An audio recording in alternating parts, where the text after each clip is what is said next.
Just a few miles outside of town stood an old country house.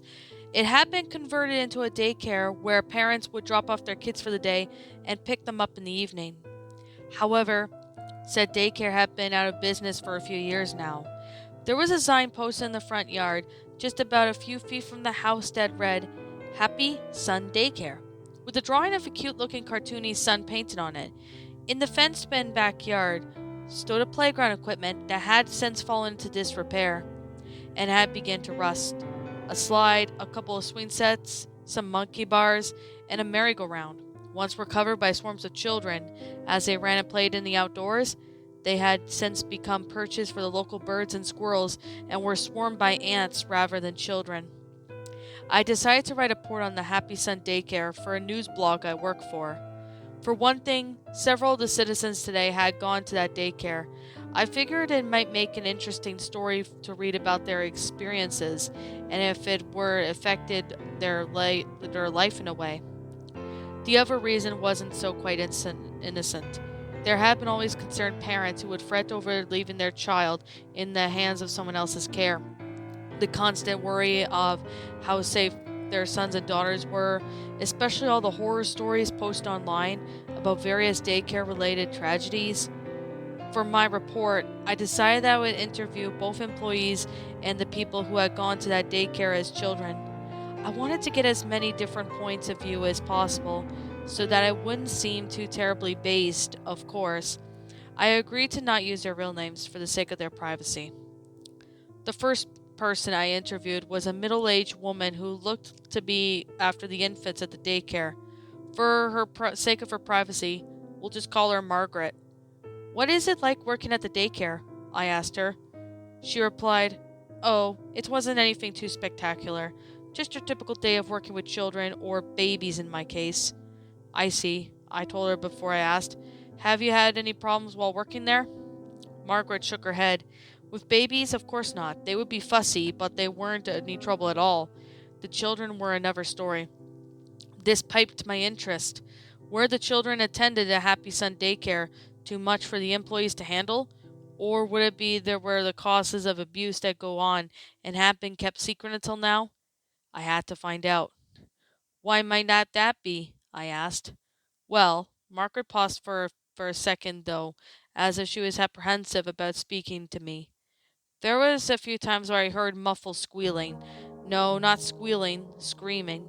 At first I thought it was just the children pretending to be scared, but the more I heard it, the more I realized those screams were real, and that something was terrifying, or possibly even hurting them." "Did you see any children get hurt?"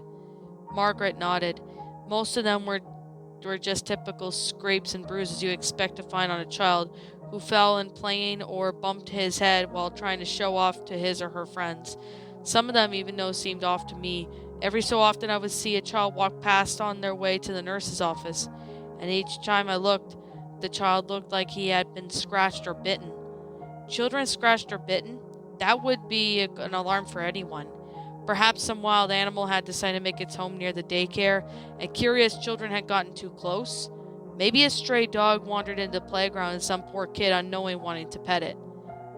Were there any animals in the area? I decided to ask. Stray dogs, raccoons, perhaps a possum nest? I doubted. Pets weren't even allowed at the daycare. The traps were set up at night just to keep any wildlife away, though there might have been a random dog roaming around in the area.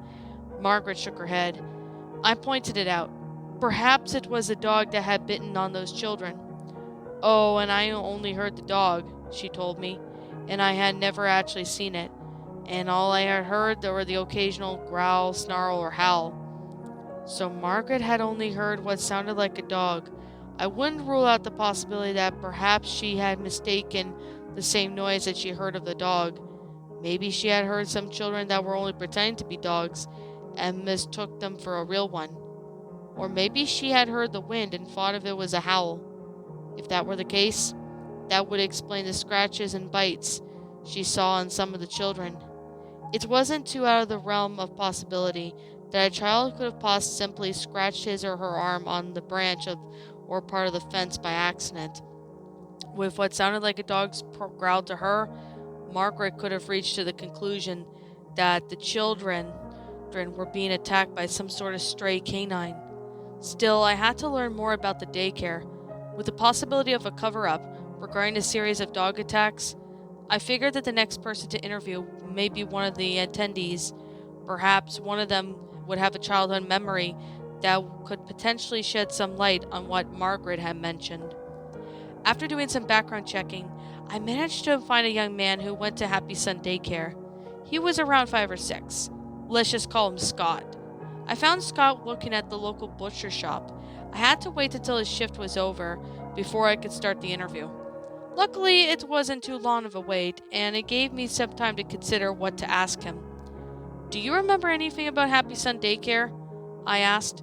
"I know it was a long time ago for you, but perhaps you could recall something?" Scott thought for a moment before replying. "Not much.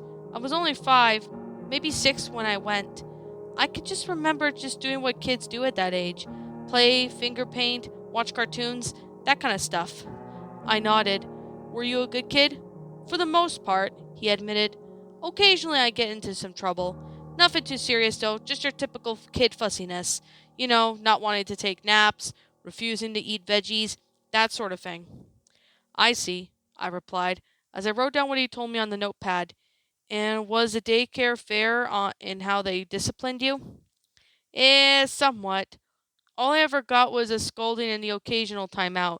Pretty much they made you sit in the corner for a few minutes until they felt you were ready to join the other kids. Though, you were lucky if that's all you got," Scott pointed out. What Scott said baffled me. They were lucky? How? I began to wonder if perhaps there had been a more severe punishments, even more the unruly children that attended the daycare. Could there have been some sort of controversial form of discipline that the employees at Happy Sun Daycare used that didn't want to be known to the public? I had to know. "What exactly do you mean?" For a brief moment, Scott gave me a shudder. He seemed to have recalled something from his childhood that had frightened him, and seemed to have affected on his adulthood as well. "The kids who got into real trouble were sent to the Grey Door." Scott heaved a heavy sigh. "I've never been there myself. I knew a few kids that did, ones that would get into fights or throw huge tantrums. They end up going into that room. I don't know what happened in there, but they'd always come out shaking with wide eyes. A few would break down crying, some would scream, one kid even threw up before passing out." I frowned lightly. What sort of horrors that conducted in that room that had been nicknamed the Grey Door? I then remember what Margaret told me and decided to check in and see perhaps there was a connection with her story and what Scott had just said. "Did the children have any scratches or bites on them?" I asked. "And did you hear any strange noise?" He nodded. "A few kids had scratches on them after they left the Grey Door, but I thought they got those before and I just didn't notice them at first. They could have been trapped or something. I did hear some heavy breathing. That could have been some kid panting from running a lot. Hard to say for sure." First, Margaret said that she thought she heard a dog snarling, and now Scott told me that he heard heavy breathing. With the strange noises, mysterious scratches on misbehaving children, and the mystery of the Great Door Room, I can't help but wonder what is that Happy Sun Daycare have been hiding all these years. I thanked Scott for taking the time to speak to me before moving on to the next person to interview. With my curiosity regarding the Great Door still heightened, I figured that the next person to speak would be the more troublemaking attendees at the daycare. I had to know what more went on inside of that room, and perhaps one of them could tell me. After doing more background checks, I managed to find and track down a young woman who we'll refer to as Alice. She had been arrested 2 weeks ago for spraying graffiti and was charged for vandalism. Rather than spend time in jail, she had agreed to do 4 months of community service. From what I read about her in her records, it seemed that this isn't the first time she had gotten in trouble with the law. "Were you always in this much trouble?" I asked her. Alice shrugged. "Maybe.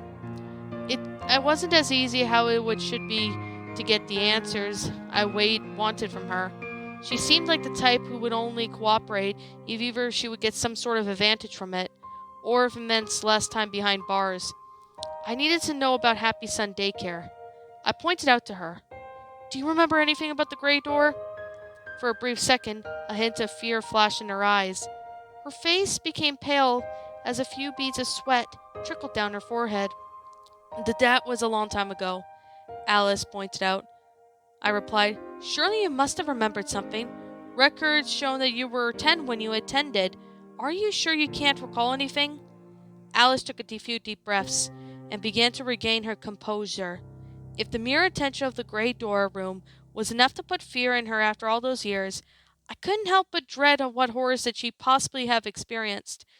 Here was someone who had run-ins with the law, someone who had been arrested for various crimes, primarily theft, vandalism, and trespassing, and yet was something from her childhood that caused the most fear of being punished? Why? Okay, I'll tell you, but you gotta promise never to say what I told you anything. Got it? Alice sighed. I reassured her. I won't reveal names. That will be strictly confidential. You see, I was playing in the playground, she began to explain. I remember wanting to play on the swings. Another kid claimed that he had gotten to first dibs to play on them. Before I knew it, we were in a big argument. I lost control, and the next thing I knew, he was on the floor crying. I must have pushed him when we were arguing. One of the teachers came up and grabbed me by the arm and dragged me inside. She told me that I would be taken into what other kids called the gray room as a punishment. What was inside the room? I asked in anticipation. Alice took another deep breath and then let out a shudder sigh. The room was mostly empty. I remember the floor was nothing but dirt ground, and the only light was a dingy old bulb that barely lit anything up. The teacher just shoved me in and slammed the door shut. At first I tried pounding on the door and screaming. I cried out for anyone to let me out. It was so dark and cold, and I was so scared, and I heard something. Something was behind me.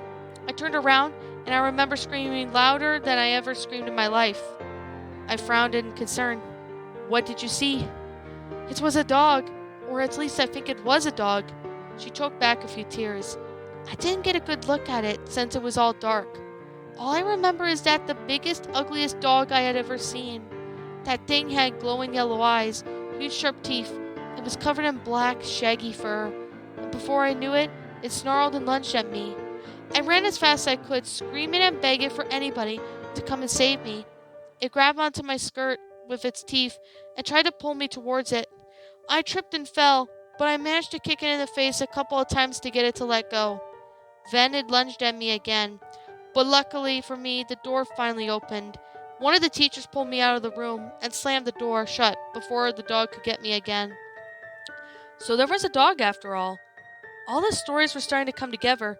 Margaret's story about hearing screams and growling, Scott's story about the horrified kids who had been sent to the gray door room, and now here is Alice's story about being sent to that room and being attacked by some sort of large vicious dog. Still, I had to know more. Why did they use a dog? Why did they cover it up? Perhaps people working at Happy Sun Daycare were afraid such a punishment would be too extreme to use on children? Or maybe they feared about getting sued by some animal rights group. Then I thanked Alice for her time and set forth to the next person to talk to. Maybe another of the employees if I was lucky. I might be able to get one of them to reveal the truth of what was going on in the gray door room. Once again I began searching for the records of anyone who could have worked at the Happy Sun Daycare. It took some time to find someone who was willing to talk to me. Most former employees I asked were either too busy or simply didn't want to give an interview. A few of them said various profanities as well. I couldn't tell if they were angry that I had learned about what was going on all those years ago, or if they were afraid of what might happen if they reveal any more secrets to me. I still managed to track down at least one person who was doing and was willing to give me his experiences working at Happy Sun Daycare. Mr. Smith, as we'll call him. He worked as a janitor at the daycare back when it was still running. He had managed to get the job only because his aunt was one of the head offices as well. However, Mr. Smith had moved to another town since the daycare closed all those years ago. This meant that I couldn't interview him in person, so we went to see each other on email instead. Mr. Smith explained that he had some sort of narcolepsy, since he was a teenager, but had a history of sleepwalking as well. Doctors couldn't figure out what was causing the condition, but they couldn't find any sort of adverse health effects linked to it together. This made it difficult for him to find work, although he told me he was grateful that his aunt managed to get him a job at Happy Sun Daycare. I had so many questions, and while I wasn't sure which one to ask first, after I got his response, I wrote back to him. I wanted to know how he's able to hold his job despite his condition. Was he on medication for it? How did the other employees and the children treat him? A couple of days passed before I got any response from him. I quickly opened up the latest email response from Mr. Smith, and he began to read. He replied that his aunt was mixed with him with a special herbal tea for him that will always keep his narcolepsy in check. She apparently strongly believed herbal medicine, said that it would work better than standard medicine at the market. Mr. Smith wrote about how the tea was quite bitter and how he hated drinking it, but he had to drink it if he wanted to keep his job, although, on occasion, his aunt would run out of the leaves and needed the tea, and ended up falling asleep. This prompted another employee to go and make sure that he didn't accidentally hurt himself or the others.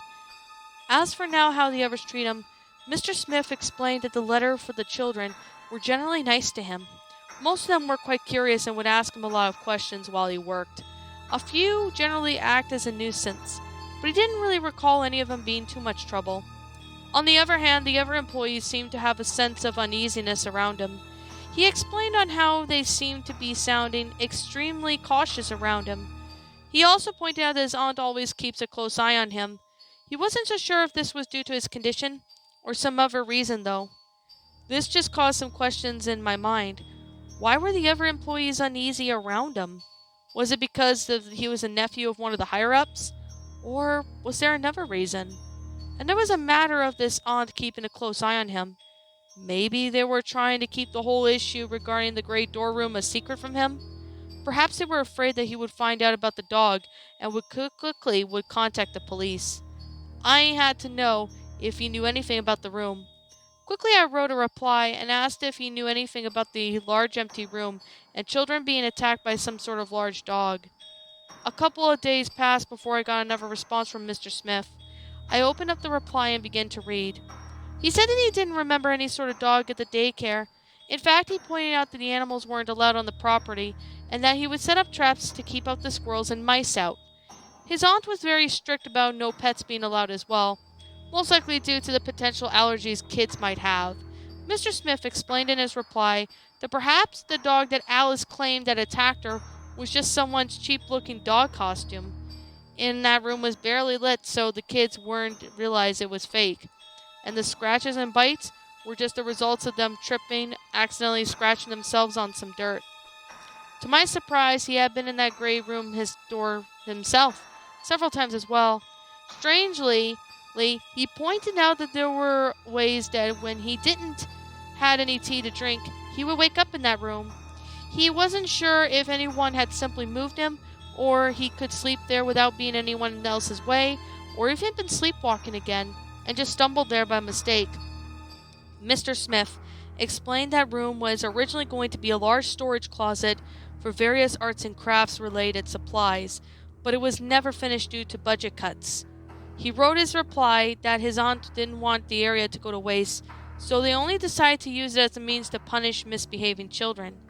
In this opinion, someone probably bought a dog costume and would wear it to terrorize any children that were sent to that room as a means of instilling fear of punishment into their minds.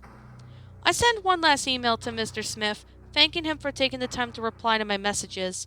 The whole thing about Happy Sun Daycare was starting to piece together. From what I gathered via various interviews and from students and employees, children who misbehaved were sent to a large empty space called the Gray Door Room. That there was a dog, or possibly just someone in a dog costume, that would chase any child sent in there. And finally, that said, the child would be pulled safely before the dog could cause any serious harm to them. There was only one thing left to do. I was going to head inside Happy Sun Daycare and investigate the infamous Gray Door Room for myself. I had to see for myself if there was anything that could solve this strange cover-up. Several minutes passed as I drove out to the countryside towards the abandoned building. I parked in the car in front of the driveway and took a few deep breaths. The front door was unlocked, which was lucky for me. I gently pushed open the door and began to look inside. The interior was dingy and covered up in layers of dust.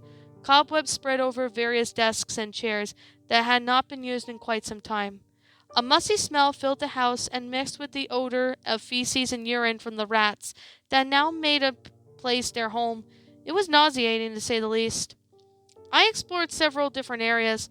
I soon found the forbidding gray door that was said that led to the dreaded room. The door was quite heavy and took me several tries before I managed to force it open.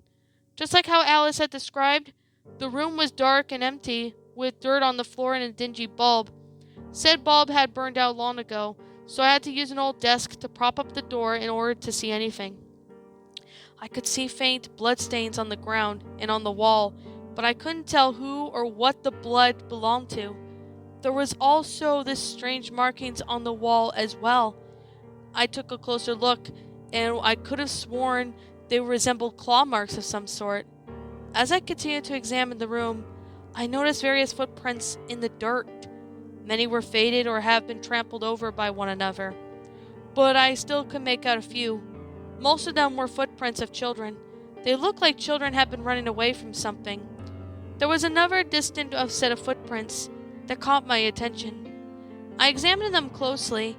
I could definitely make out the distinctive foot pads, claws, and individual toes, at least one of the footprints. This isn't some person in a cheap costume. Happy Sun Daycare had been using the dog to terrorize children. I had to let people know what they have been hiding all those years. However, as on my way out of the daycare into my car, there was one aspect about those footprints that made me uneasy. Since when do dogs walk on two legs?